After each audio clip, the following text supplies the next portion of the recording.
hari ini kita akan belajar bersama-sama ya, apa hubungannya Alkitab pada era digital ini dengan kecerdasan digital. Dan sebagai orang Kristen, DQ seperti apa yang menjadi sasaran kita? Kita harus merombak ulang, bahkan memikirkan ulang secara total dari DQ yang telah disampaikan oleh Odi kemarin, yang berdasarkan dari prinsip-prinsip umum, menjadi satu pemikiran yang kita dasarkan kepada pemikiran Kristen, sehingga tepat kalau saya katakan pada pagi hari ini PPT kita atau presentasi yang akan kita pelajari pada pagi hari ini adalah tentang Christian Biblical Digital Quotient. Nah, mengapa kami mengangkat Sabda Live Vision Talks dalam minggu kedua ini untuk seri Sabda for the Church ini mulai dari DQ. Ya, karena Sabda sendiri selama 25 tahun melayani ya pada dalam pelayanan digital, Tuhan memanggil kami untuk melayani para generasi digital, masyarakat digital. Dan dalam untuk menjalankan pelayanan itu kami tidak bisa hanya berjalan sendiri, bergerak sendiri. Kami juga harus menggandeng masyarakat pada era digital saat ini. Kami juga harus mengedukasi mereka. Dan untuk itu perlu sekali kami selalu membimbing, selalu menolong gereja untuk memiliki memiliki mindset yang benar terhadap teknologi, dan selalu mindset yang Sabda gunakan terhadap teknologi yang juga menjadi visi dari Yayasan Lembaga Sabda itu adalah IT for God. Apa itu IT for God? Pasti Bapak Ibu Saudara sekalian sudah hafal ya. IT for God adalah teknologi dari Tuhan, termasuk di dalamnya teknologi digital, itu adalah berasal dari Tuhan dan harus dipakai untuk kemuliaan Tuhan. Dan landasan yang kami gunakan dari Kolose 1 ayat 16 sampai 17. Ya, mindset Sabda terhadap teknologi tidak berubah selama 25 tahun. Dan ini dijalankan Sabda dengan penuh pergumulan dan penuh tantangan. Tapi kami juga menyadari secara umum ya, bukan hanya orang percaya, bukan hanya Sabda, tapi secara umum dari segi pandang dunia, masyarakat pada era digital ini juga mengalami tantangan yang luar biasa terhadap mindset mereka, pergeseran mindset mereka karena dampak dari teknologi. Ya, kita lihat ada tergopoh-gopoh saat ini ya, dari pemikiran yang tradisional harus memiliki pemikiran yang digital, dan itu sangat nampak sekali terlihat ketika COVID-19 ini.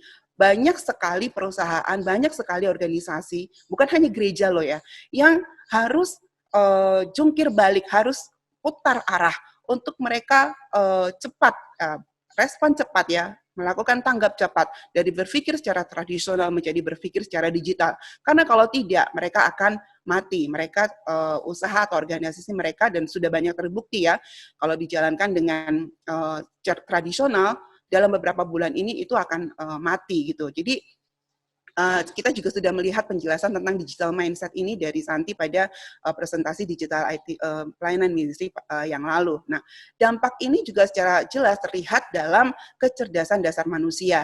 Kemarin kita sudah belajar ya, Odi berkata bahwa jika dahulu IQ dan EQ, bahkan SQ merupakan kecerdasan yang harus diperhatikan manusia untuk mencapai kesuksesan dalam hidup mereka, ya. Kecerdasan saat ini pada era digital juga harus dilengkapi dengan kecerdasan digital. Ya, kecerdasan digital ini adalah kebutuhan utama dari identitas budaya manusia pada zaman ini.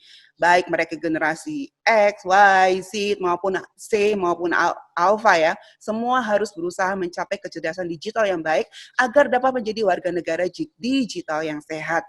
Kecerdasan digital pun kita dapat merasakan, dan dari apa yang sudah disampaikan Odi kemarin, sangat memengaruhi seluruh bagian kehidupan manusia, termasuk di dalamnya IQ, EQ, dan SQ. Ya. Nah, tentu saja sebagai orang Kristen pada era digital ini, ketika kita berbicara tentang kecerdasan digital, apa yang kita pikirkan tentang ini? Bagaimana kita mengadaptasi atau bagaimana kita menerapkan digital quotient atau kecerdasan yang harus dimiliki oleh seorang warga negara digital untuk menjalani hidup digital yang sehat dan secara khusus sebagai orang Kristen. Nah, ketika kita berbicara tentang, kalau kemarin kita sudah lihat ya, Odi berbicara tentang IQ, SQ, EQ dan sebagainya. Mari kita lihat lagi ya. Kita harus melihat itu juga dari sisi pandang kita sebagai orang percaya. Ya. Nah, kalau dalam hal IQ ya, kalau kita bicara dari mindset sekulernya, itu berbicara tentang pikiran, kepandaian dan kebijaksanaan yang berasal dari kedagingan manusia untuk kepentingan diri. semuanya berfokus untuk pengembangan diri ya, untuk kemajuan diri, kompetensi ya. Tetapi ketika kita berbicara IQ ya dari sudut pandang atau dari segi kekristenan ya, kita juga berbicara tentang bagaimana itu juga harus dipakai untuk kemuliaan Allah. Karena sebagai orang percaya kita yakin, dan saya yakin Bapak Ibu Saudara sekalian juga sudah mengetahui dengan sadar bahwa pikiran yang harus kita miliki, kepandaian harus kita miliki, itu semua adalah pikiran yang harus berasal dari Kristus, harus menuju kepada Kristus, dan harus kita gunakan untuk kemuliaan Allah. Sama halnya dengan EQ. Ya, kalau secara sekuler, ya EQ sini berbicara tentang kasih juga, ya, emosi, relasi, tetapi semuanya lagi-lagi untuk kembali kepada hubungan sesama manusia yang bersifat kedagingan, yang bersifat dunia ya, dan kembali lagi kebanyakan itu untuk kepentingan diri sendiri. Tetapi ketika kita berbicara tentang EQ dari sudut pandang atau mindset Kristen ya, kita berbicara tentang kasih, tentang hati Allah. Hati Allah yang ada di dalam diri kita. Hati Allah yang membuat kasih atau emosi atau relasi yang kita ciptakan dalam kita berhubungan dengan sesama kita, itu adalah kasih yang mencerminkan Allah ya, mencerminkan apa yang Allah inginkan, dan ujung-ujungnya adalah untuk kemuliaan Allah. Sama halnya dengan kalau kemarin juga berbicara tentang IQ, EQ, dan SQ ya, sama halnya juga dengan SQ. Ya, SQ itu dimiliki oleh agama manapun, dan ini tidak berbicara tentang Kristen saja. SQ secara umum itu berbicara tentang kebaikan, bagaimana setiap orang memiliki moral-moral yang baik dalam hidup mereka, bagaimana mereka bisa berbuat baik sehingga mereka bisa punya nilai-nilai yang baik untuk menjalankan kehidupan di dunia ini. Tetapi sebagai orang percaya, bagaimana kita harus mengembangkan spiritual quotient kita? Itu adalah tentang Kristus. SQ kita harus kita dasarkan bahwa itu bukan aku, tetapi Kristus. Ini tentang Tuhan, bagaimana kita menjadi serupa dengan Kristus. Dan kembali lagi pada era digital ini, ya, kecerdasan digital kita juga pun akan mempengaruhi mindset kita, mempengaruhi cara berpikir kita. Sebagai orang percaya, ya, seperti apa DQ yang harus kita miliki? Nah, bagaimana mindset kita sebagai orang percaya sehubungan dengan DQ ini? Kemarin Odi sudah berbicara panjang lebar tentang DQ ya. Pada prinsipnya DQ ya secara umum memiliki dua aspek, yaitu values atau nilai-nilai dan skill atau keterampilan-keterampilan yang kita butuhkan untuk menjalani kehidupan sebagai warga negara digital. Nilai DQ kita supaya tidak tergilas ya, tidak tersesat di dalam dunia digital itu harus tinggi. Tapi kita harus melihat dan menyadari bahwa nilai-nilai atau keterampilan-keterampilan yang dibangun dalam teori DQ ini itu berdasarkan mindset yang sekuler, mindset yang duniawi. Nilai-nilai dunia yang kita tahu akan membawa seseorang kepada kepentingan diri sendiri. Ya, dan sebagai orang percaya, bagaimana kita harus mendasarkan DQ kita? Ya, DQ kita harus didasarkan kepada Kristus. Ya, mindset kita terhadap kecerdasan digital kita harus berdasarkan identitas kita di dalam Kristus. Jadi sehubungan dengan DQ, bagaimana kita menghidupi identitas kita dalam Kristus pada era digital ini, ya. Pada era digital ini, bagaimana Bapak Ibu Saudara sekalian? Ya, sebagai orang yang ada dalam Kristus, kita tahu ya bahwa teknologi sumbernya dari Tuhan. Teknologi tujuannya untuk Tuhan. Dan semuanya teknologi harus digunakan, motivasi kita terutama untuk Tuhan. Jadi kecerdasan digital juga harus didasarkan kepada kebenaran Tuhan. Berdasarkan DQ umum, kemarin Odi sudah menjelaskan ada 8 keterampilan digital yang harus dimiliki oleh warga negara digital untuk meningkatkan nilai DQ mereka. Dan mari kali ini kita memikirkan itu semua, kita pikirkan ulang dari pandangan dan dasar Kristen. Nah, ini ada 8. Bapak Ibu masih ingat ya, Bapak Ibu Saudara sekalian masih ingat ya kemarin apa yang sudah disampaikan oleh Odi, dan sekarang tengahnya berubah, ini ada salib. Nah, ini berarti saat ini saya mau mengajak kita semua untuk mengubah cara kita berpikir, bukan lagi kepada nilai-nilai duniawi ketika kita menerapkan digital quotient ini, tetapi mari kita lihat apa yang dikatakan firman Tuhan tentang 8 hal ini. Dan ya luar biasanya 8 hal ini ada diatur juga di dalam firman Tuhan. secara cepat aja ya, karena ini masih banyak slide-nya. Ya, yang pertama tentang identitas ya. Ketika kita berbicara tentang identitas ya, meski dalam dunia digital, kita harus selalu ingat bahwa identitas kita adalah ciptaan baru dalam Kristus. 2 Korintus 5:17 dengan tepat ya mengatakan kepada kita. Jadi siapa yang ada di dalam Kristus, ia adalah ciptaan baru, yang lama sudah berlalu, sesungguhnya yang baru sudah datang. Lalu yang kedua, kemarin kita juga berbicara tentang penggunaan waktu.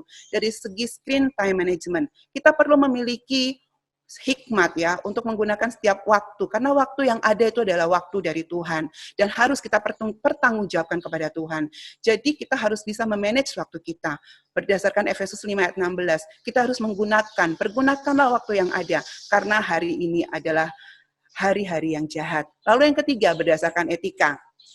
Kita perlu menjaga etika kita dalam dunia digital sebagai orang percaya. Karena apa? Seperti yang dikatakan dalam Kolose 3:23, apapun juga yang kita perbuat, kita harus berbuat itu dengan segenap hati kita. Seperti untuk Tuhan, bukan untuk manusia.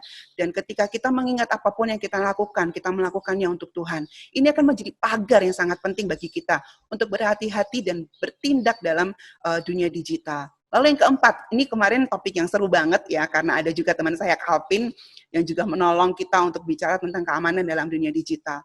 Tapi bagaimana ketika kita merombak itu, kita menempatkan keamanan itu dalam segi dunia digital. Kemarin Odi mengatakan bahwa sebagai orang percaya, ya, mengapa kita perlu memperhatikan ya keamanan pada era digital ini? Karena dunia digital kini adalah dunia yang gelap, dunia yang jahat. Dan ketika kita tidak memperhatikan keamanan kita, ya, kita bisa tergilas di dalamnya, kita bisa tersesat di dalamnya. Sehingga sangat penting bagi orang Kristen untuk aman. Tetapi dasar amannya adalah dalam Tuhan, bukan dalam dirinya sendiri. Ya, dalam Yosua 1:7 sangat jelas dikatakan bahwa kuatkan dan teguhkanlah hatimu dengan sungguh-sungguh. Bertindaklah hati-hati sesuai dengan seluruh hukum yang telah diperintahkan kepadamu oleh hamba-Ku Musa. Janganlah menyimpang ke kanan atau ke kiri, supaya engkau beruntung kemanapun engkau pergi. Lalu kita bisa melihat yang kelima, di situ berbicara tentang menjaga privasi. Sebagai orang percaya, kita harus menyadari sepenuhnya bahwa privasi kita adalah privasi yang tersembunyi bersama Kristus dalam Allah. Kemanapun kita pergi, ya, sebagai warga negara digital, dengan kesadaran ini, kita akan berhati-hati dengan privasi kita maupun privasi orang lain. Sebab kamu sudah mati dan hidupmu tersembunyi bersama Kristus dalam Allah. Dalam Kolose 3:3. Lalu dalam kecerdasan digital yang keenam tentang berpikir kritis, ya. Di situ sangat jelas sekali ya. Landasan berpikir kita, apapun yang kita pertimbangkan, apapun yang kita pikirkan, semua harus berdasarkan kepada kebenaran firman Tuhan. Harus didasarkan kepada Alkitab. Lalu yang ketujuh, nah ini kemarin juga ada yang tanya, apakah jejak digital itu bisa hilang? Nah, Bapak Ibu Saudara sekalian, jejak-jejak digital itu tidak dapat hilang. Dan ingat sebagai orang percaya, kita adalah duta Allah. Wakil kerajaan Allah dimanapun, baik itu dalam dunia offline, dunia nyata, maupun dalam dunia digital. Ya, jadi kita harus ingat, ya, rekam-rekam jejak kita adalah rekam-rekam jejak yang harus membawa orang lain menuju kepada Kristus. Lalu yang terakhir, keterampilan yang ke-8 yang kemarin sudah disebutkan oleh Odi adalah tentang kepedulian. Dalam hal kepedulian ini kita harus selalu ingat bahwa Allah kita adalah Allah yang peduli. Allah kita, ya, dari hatinya, dia ada Allah yang selalu ingin kalau saya mengatakan sebagai Bapa yang baik gitu ya. Jadi mari kita dalam sebagai orang percaya dalam dunia digital ini, kita mengembangkan rasa kepedulian kita ini berdasarkan kasih Allah, mencerminkan kasih Allah kepada orang lain, dan itu harus berdampak kepada orang lain. Wow, sungguh luar biasa ya. Segala kebenaran itu betul-betul sumbernya adalah dari kebenaran Tuhan. Tuhan menyediakan firman yang tidak berubah untuk menuntun hidup orang Kristen yang hidup pada zaman yang berubah-berubah ini.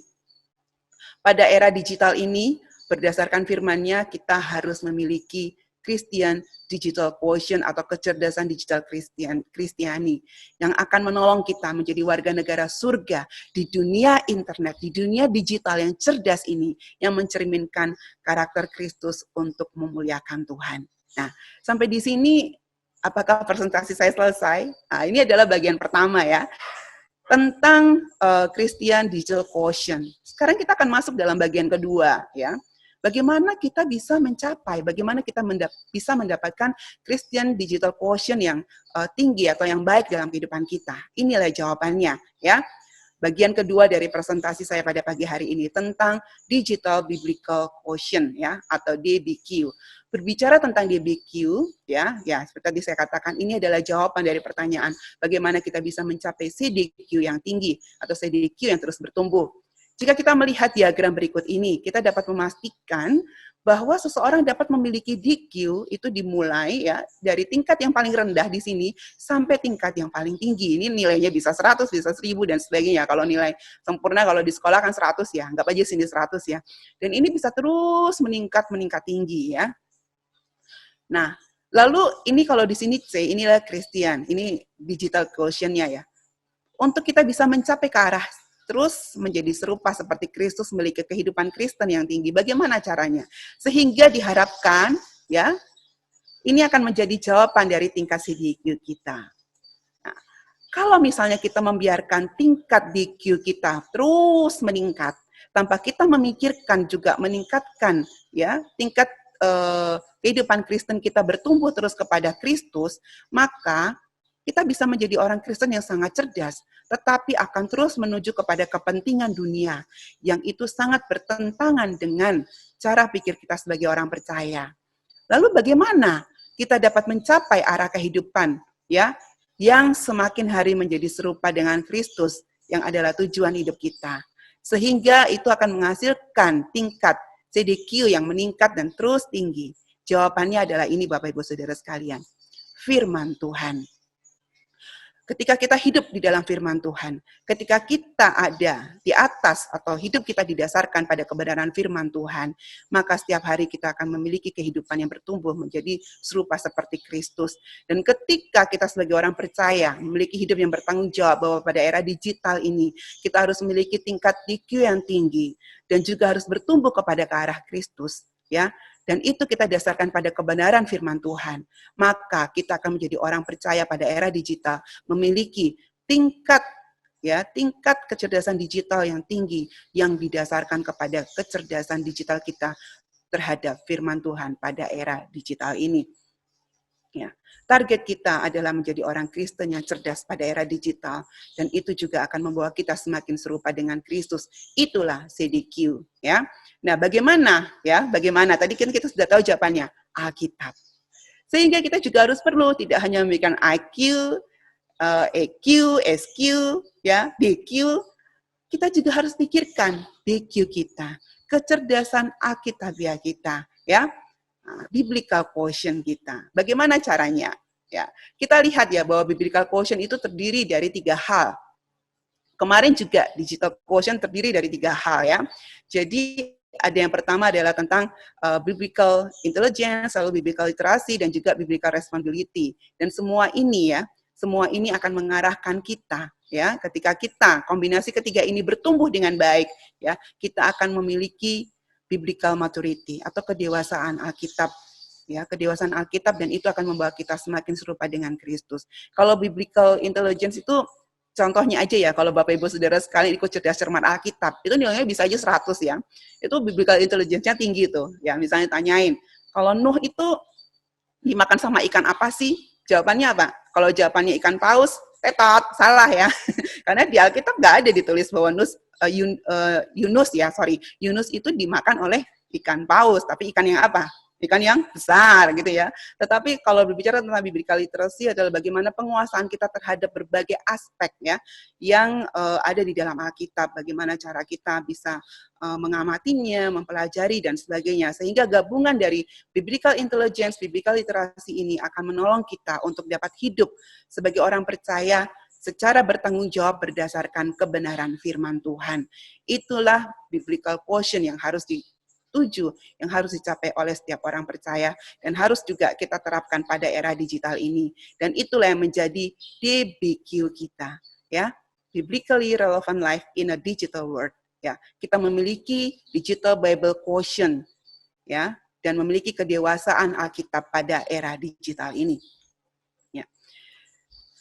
Dan ketika kita bisa mencapai DBQ ya, pada akhirnya kita akan menjadi orang Kristen dengan digital quotient yang tinggi ya, kita akan melihat bahwa kita bisa pada era yang serba smart ini, gereja kita juga dapat menjadi gereja yang pintar, gereja kita juga bisa menjadi orang-orang Kristen yang pintar dengan landasan Alkitab pintar. Banyak sekali teknologi bahan, kemarin sudah dijelaskan oleh teman-teman saya juga, ada Hadi dan Pio, tentang konsep Alkitab pintar, yaitu membawa gereja menjadi gereja yang pintar, gereja yang terbuka, dan menjadi orang percaya, orang Kristen, yang pada era digital ini dapat memanfaatkan segala macam yang disediakan oleh teknologi untuk semakin bertumbuh dalam firman Tuhan dan menggunakan resources Alkitab yang abad-abad yang lalu itu sangat terbatas kita dapatkan. Tetapi dengan Smart Bible kita bisa dapatkan dengan sangat luar biasa pada era digital ini.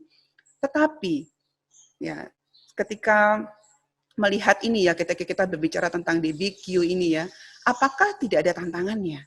Sama seperti saat ini kita sedang mengalami krisis COVID-19 ya. Ada juga krisis ternyata ketika kita akan menerapkan atau kita akan mencapai DBQ kita ini. Ya, ada krisis. Apa krisisnya? Ini dia. Banyak generasi digital saat ini yang mengalami buta Alkitab, mengalami biblical illiterasi. Makin lama, makin banyak orang percaya generasi digital yang buta Alkitab. Dan ini dapat dibuktikan dengan semakin banyaknya orang Kristen yang memandang segala sesuatunya, termasuk memandang dunia digital ini dari cara pandang dunia, bukan dari kacamata Alkitab. Buta Alkitab akan mengakibatkan orang percaya tidak memiliki pengetahuan yang baik tentang firman Tuhan. Dan akhirnya tidak dapat hidup bertanggung jawab sesuai dengan firman Tuhan. Mengapa hal ini bisa terjadi? Ya, yang pertama, karena apa? Orang Kristen tidak lagi membaca Alkitab. Atau mereka tidak lagi rutin membaca Alkitab. Tidak ada lagi disiplin untuk membaca Alkitab. Yang kedua, kalaupun mereka membaca Alkitab, mereka hanya sekedar membaca saja. Karena saya orang Kristen, masa saya nggak baca Alkitab? Tetapi mereka tidak mempelajari Alkitab itu dengan baik. Dan hal itu semakin diperparah ya. Kita dapat menjadi buta terhadap Alkitab semakin diperparah ketika kita tidak memahami peran utama Alkitab. Kita hanya melihat Alkitab sebagai literatur. Kita hanya melihat Alkitab sebagai cerita. Padahal Alkitab itu adalah otoritas hidup kita. Dialah yang menuntun kita. Dialah yang menjadi panduan hidup kita dan terang kehidupan kita. Ya, baik dalam dunia ini secara nyata maupun dalam era digital. Nah, kalau sudah begini, sudah ada buta Alkitab seperti ini, apakah CDQ dan DBQ dapat tercapai? Hasilnya, orang percaya mungkin bisa semakin pintar digital, tetapi tersesat dalam gelapnya dunia digital. Oleh karena itu, Yayasan Lembaga Sabda, selama 25 tahun dipanggil Tuhan untuk ini, melayani para generasi digital. Kami mengedukasi para generasi digital untuk memiliki pengetahuan yang jelas bagaimana mereka harus menghidupi kehidupan mereka sebagai orang percaya pada era digital ini ya. Orang percaya atau generasi digital harus berdasar kepada firman Tuhan, kepada Alkitab digital ya, Alkitab yang bisa kita temui dalam dunia digital.